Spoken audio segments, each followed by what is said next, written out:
row 10. Christoph Adams, watch for kart 700. He found not too much pace in his kart yesterday in qualifying, but he looks to have a bit more today. Not necessarily 100%, but he certainly looked a bit racier earlier on. He's the reigning Masters champion, so number 700, the French driver. And Luc van Rensburg, who we had in the studio with Tiff earlier on, one of our South African drivers. That's row 10. On row 11, Luke's dad. So they're right together here. 676 is Luc van Rensburg, he's the son, and 777 is Lawrence, he's the dad. And they're together on the grid almost, one row apart. Also on row 11, Maxi Fleischmann. On row 12, Ben Cooper. So he's still suffering as a result of this non-qualifying that he had yesterday. Marc Berteau is on row 12 with him. Julien Renaudin and Nicholas Olsen on row 13. Row 14, Martin Lepan. So look there, Ben Cooper almost at the foot of your screen on the right side, starting this race from 23rd position. But he fought through well earlier on, Ken, had good pace. And even though he told Tiff after the race the engine still had a bit of an intermittent problem, he did manage to set the fastest lap of the race, didn't he? Yes, and as I said yesterday to you, Chris, when we were having a little chat, Ben, I don't want to suggest that he's engineering this. Clearly is not, nor is he just engineering the words. But we've seen Ben in deep, deep trouble previously, and suddenly, come midday on Sunday, round about the start of finals time, guess what? It's all come right. And the mark of a really good driver, he can pull glory out of disaster. He's done it more than once. Yeah, as I said yesterday, his biggest worry would not necessarily been starting at the back. It's not ideal, of course. His biggest worry would have been to make sure that he actually had a decent engine, a decent kart for the races. They seem to have largely sorted that out now, or at least it's improved.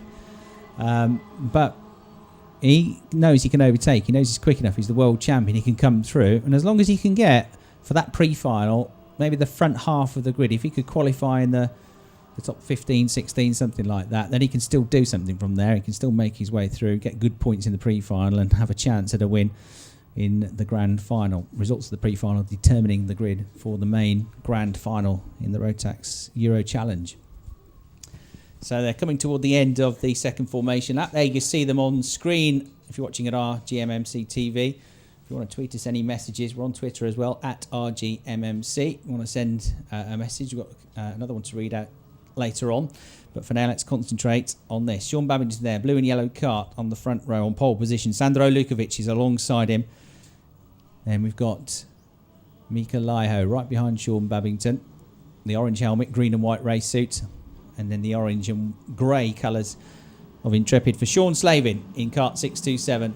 Let's see what he can do. Patrick Pearce, maybe one to watch here as well from the third row of the grid, and we'll keep an eye on the progress of the Masters as well, the likes of Tamsin Germain and Igor Mukin, to see who wins that particular inter-race battle. So Sean Babington on pole, Sean Slavin on row 2, the two Englishmen with the Irish names. And we're racing, and Sean Babington immediately into the lead. Good start by Sandro Lukovic, but I think that Mika Laiho's going to beat him to the punch for second place, and does. But a nice drive by Sandro Lukovic from the outside of the front row. That's pretty much the classic way to start, from the outside of the front row, when you've got a hairpin turn as quickly after the start as you have. Yes, Sandro Lukovic has given best part of 10 lengths to Mika Laiho and Sean Babington in front of him, but he's got himself handily placed in third place to try to reel these two back in. Sean Babington wanting to kick for a big lead early on. Mika Laiho, we know what a planner and plotter Mika is, just like that race by Matthias Dettige in the previous outing. Mika Laiho can be relied upon to use his head as much as any other part of his racing anatomy, if you will. Right now, Mika Laiho getting closer to Sean Babington. Sean dips his head. There's not an opportunity for a challenge here, but Mika Laiho is putting the pressure on Sean Babington. Sandro Lukovic in third place is being pursued hotly by well, I'm saying that, he looked as if he was, but he's put about 5 lengths between himself and Mario Wendler. Mario Wendler has Marcel Schirmer behind him. Now, can we wind up the wick here? This is the opportunity for a pass, and it's happened. Mika Laiho goes past Sean Babington. Now, this is a repeat of Sean's, was it first drive of the day, Chris, where Sean jumped out into the lead from pole position but was reeled back in. But, of course, the one thing that we know about Sean Babington, losing the lead in the early part of the race is not fatal, not by any means. However, in finding Mika Laiho go past, Sandro Lukovic fastens on, and at the start of the third lap, those three looking very, very hot. Sean Babington, the sandwich between Mika Laiho, the leader, and Sandro Lukovic third. And Wendler's just lost fourth place on the way to turn one to Schirmer. Wendler made a good start, actually. He went from 6th to 4th on the first lap. He's just lost one of those places. And that second group of karts coming towards you now, being led by number 615, which is Marcel Schirmer, the German driver, one of the top German drivers in their national championship last year. Top three are broken clear. Fourth is breaking away from the next group of karts. And then you got 5th, 6th, 7th and 8th running together. But those top 8 have made a bit of a break from the rest of the field already. Then coming into your camera view then, brake, turn right, and Sean Babington trying to get back onto the tail of Mika Laiho, but he's also got Sandro Lukovic to worry about. Chris, you were right about the top 8 breaking away, the 4, then 1, then 4, but the leader of the rest is Ben Cooper. Ben's driven into the top 10, and we're only just coming round to the start of lap 4. That's not bad from 23rd on the grid, is it? And another change further back, that is going to be for 7th place. It's Ben Cooper, isn't it? Ben Cooper making the move there. So Ben Cooper, you saw just flashing through into turn 1 to pick up another place. And, well, if he made great progress in the earlier race with an engine which was a bit hit and miss,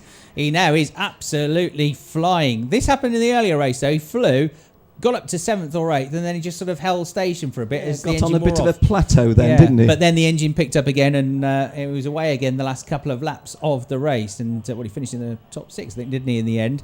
So Babington, I think, more worried about what's going on behind now than trying to catch Mika Laiho, because he's got constant attention from Sandro Lukovic. Absolute blast away into the lead in Masters. Igor Mukin is in the top 10 on track and leads the Masters. And you have to go back to 20th on track to Mark Bateau for second of the Masters. Not good for Chris Adams, 25th overall and third in Masters, nor Tamsin Germain, 26th overall. Well, she gains a place actually, and fourth in the Masters. But going well in Masters for Igor Mukin. Yeah, something must have happened to Tamsin Germain. She's lost a lot of places in the first few laps of this race. She was in the wars a bit in the earlier race too. And I wonder if maybe there's a hangover of a problem from the earlier incident that's run into this one, or maybe she's just got into trouble again. Either way, the result is that she's more or less at the back of the field, but trying to fight back now. Almost at the halfway mark then. Here into this final corner come the top 3. Mika Laiho, then the blue suit of Sean Babington, the red suit then of Sandro Lukovic. We've got a Finn, a Brit, and then an Austrian as the top 3 drivers. And then Schirmer going well in 4th place, the German, looking good. He runs a bit deep into the corner further back. Who was that running deep? It was number 650, wasn't it? Which is the Mario Wendler kart, which went very well at the start of the race. He was just almost outbraked himself there, but he didn't give a place up. So he still runs in 6th position. What are the lap times like? 54.3s for the leaders. Ben Cooper in the 54, low 54.2s, 54.21 for Ben Cooper. So he's over a tenth of a second quicker than the leader on his fastest lap. In fact, 1.3 quicker in his fastest lap. An amazing drive. Running 7th as I look at the half race distance. Keep an eye on him on screen. Place. That's it. Gains a place at the inside into the hairpin. Ahead of Wendler. And I'm pointing to the head or pointing forward then, Ben Cooper. But I think that was a signal for follow me. I'm doing all right. You stick with me and we'll catch the others up. And Ben Cooper, he's now from 23rd on the grid up to 6th place. In the red and white suit, you'll see him. He's number 628. Ben doing a great job here. Anglo-Canadian. How about the top 3? What's the gap between them? Half a second covering the top 3. And this one feels like it might burst into action at any given moment. But the top 3 for now are happy to follow each other around. They might not be quite so happy if they start being caught by 4th and 5th. Schirmer in 4th place is going to have to start defending pretty sharpish though, because Ben Cooper is almost onto his tail now. So 1st, 2nd and 3rd coming through the hairpin. Then the next 2 are Schirmer and Ben Cooper there in 5th place, who is the fastest man on track. Chris, it's not at the sharp end of the race. It's in 16th place, but the Italian driver, Alex Beggi, is picking up a black flag. He's out of the race. I don't know the misdemeanor. Igor Mukin, as you say, going very well. He's just coming through camera shot now in the top 10, the Russian, as the leading Masters driver. We have, including the one we're on, 3 laps to go. Mika Laiho leads. Sean Babington is second. So it's last year's DD2 runner-up with last year's senior champion behind him. And then you have Sandro Lukovic, and then Sherma is still hanging on to 4th place. Let's have a look here as they come into camera shot in towards turn 6. Ben Cooper not close enough. Through they come. Cooper there. No, stays in 5th position. There are the top 3. Here's this battle for 4th place coming through. Then Sherma's doing well here. Quite impressed with Sherma this weekend so far. Me too, Chris. Yeah, doing a good job, isn't he?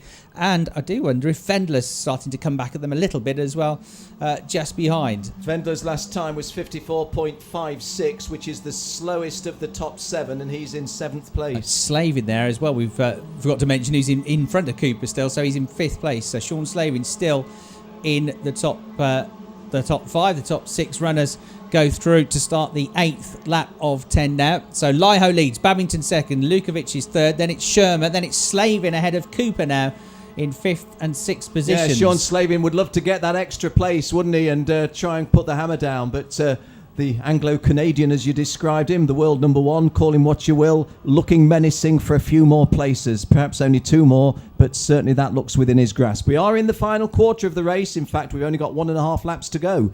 But maybe there's some more mileage in this for Ben Cooper, running 6th at the moment. I think so. 3rd, 4th and 5th. Look And here, they're coming to their pin. He's trying the outside. It's Sean Slavin trying to get ahead of Sherma, but he can't quite do it. So a glance over the shoulder. Here come 4th, 5th and 6th into the camera shot. It's still Sherma. Cooper up the inside there, gets ahead of Slavin, and into 5th place he goes. Sean Slavin goes on to the start of the last lap, then in 6th place now, right under the tail of Ben Cooper, but he can't fight back. Sherma deep into the corner at turn 1, but he holds the place, but he's going to have to make that a very, very wide cut on this final lap of the race. Laiho, Babington and Lukovic remain the top 3. Here into camera shot come 4th, 5th and 6th. We switch to the next corner. There are the top 3. That's closing up a little bit. And then this battle for 4th place with Ben Cooper trying the outside line now and not able to find a way through. What about Sean Slavin? Can he do anything here? Coming into this hairpin. No, they're all trying to look at the inside, but there's no room.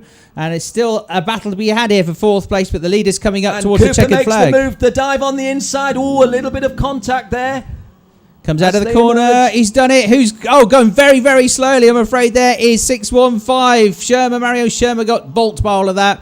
Cooper came through. Slavin got delayed a little bit as well, didn't he? The flag's out. Laiho, Babington, and Lukovic, the top 3. 1 or 2 didn't come. Igor Mukin coming very slowly out of this corner here. I think he's lost a lot of places on this lap. Yeah, he's down to 15th, so he's got caught up with another car, another incident. Loses the victory in the Masters class because that goes to Mark Bateau now from Chris Adams. So all sorts going on with 2 corners to go there. Not at the sharp end. Laiho, Babington and Lukovic the top 3. Slavin got delayed but held on while he gained a place to 4th. Garkaklis came through to 5th place from nowhere. Ben Cooper was 6th, so sort of gained 1 and lost 1. Sean Slavin was the one who made the most of that, and it was Ben Cooper's attempted move which I think sort of triggered it off a little bit. Yeah, I think Marcel Sherma, when Ben went through or past Marcel Sherma, I think that was the start of the little chain reaction. Mario Wendler might be a little disappointed to only finish 9th, perhaps. We didn't call the double French champion's name in commentary, Alexandre Finkelstein, but nevertheless, he records a top 10 finish. Just going back to the Masters again, Igor Mukin, as Chris Hartley said, a clear leader in Masters until late on when he picked up an issue, and as a result of that, Mark Bateau of France wins for the Masters. Chris Adams is in 2nd place for Masters, and it was Igor Mukin just holding off Tamsin Germain for 3rd place in Masters after holding a big lead. But at the sharp end, Mikko Laiho won it from Sean Babington and Sandro Lukovic. A good race, Chris. Yeah, it was. The top 3, again, you felt that they were just holding something in reserve there, and quite sensibly. They knew they were a long way clear of the rest, and Laiho, Babington and Lukovic didn't fight each other too hard, did they? But Sean Slavin, a good battling drive, that, especially when he had Ben Cooper flying through to try and deal with in the closing laps. And Harold Skarkaklis, after a difficult race earlier on, I think he'll be pleased, especially to pick up 2 or 3 places right at the end of that race. The Latvian to come through and finish in 5th place. So there's the rest of the top 18. Better result as well for Christoph Adams. He would have been 3rd in Masters, but for the demise of Igor. So he therefore goes through back up into 2nd place, Igor Mukin. In the end, look, they're down in 21st place. Tamsin Germain in trouble at the start. Made a few places back up, but 22nd for her. And youngster beats dad again in the South African battle. Luke van Rensburg 23rd, Lawrence van Rensburg in 25th positions, and first time here, so they're still learning the circuit, learning their way around. The fastest lap went to Ben Cooper midway through the race, 54.217 seconds for him. Sun trying to break through here at Genk, but it is still a pretty chilly day. We did start yesterday, if you weren't online and watching us, we did start with some snow on the ground yesterday, a little bit of snow, only half an inch or so. It didn't really affect the track.